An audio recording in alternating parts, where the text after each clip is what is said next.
RSS Chief Mohan Bhagwat visited Sri Krishna Mutt in Karnataka's Udupi on Sunday, where he met with Sugunendra Tirtha Swami. During his visit, Bhagwat inaugurated the experiential theatre Anubhav Mantapam aimed at spreading the message of the Bhagavad Gita. Bhagwat highlighted the significance of introducing the teachings of the Gita early in life, emphasizing that it serves as a guide for personal growth and is not a scripture meant only for old age. He stated that the essence of ancient Indian philosophy is encapsulated in the Gita, making it relevant across all streams of thought and time. जो सनातन काल से चलता आया हुआ चिंतन है, पूर्णता तक पहुंचा। उस चिंतन का सारांश गीता है। सर्वोपनिषदो गावो दोग्धा गोपालनंद।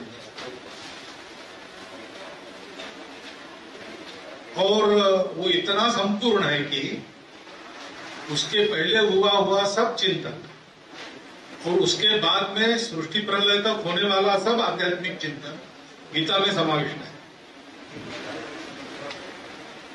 श्रीमद् भगवद गीता के बाद भारत में और सारे विश्व में जो चिंतन धाराएं आई, उसका भी अध्ययन करते तो ध्यान में आता है कि ये सब गीता में पहले से। और वो गीता ये रोज के जीवन में पथ प्रदर्शक है। बुढ़ापे में पढ़ने का ग्रंथ नहीं है,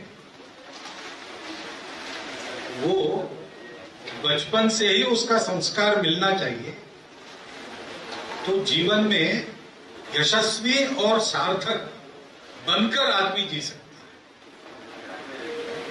है। आध्यात्मिक दृष्टि से तो है ही, लेकिन भौतिक जीवन में भी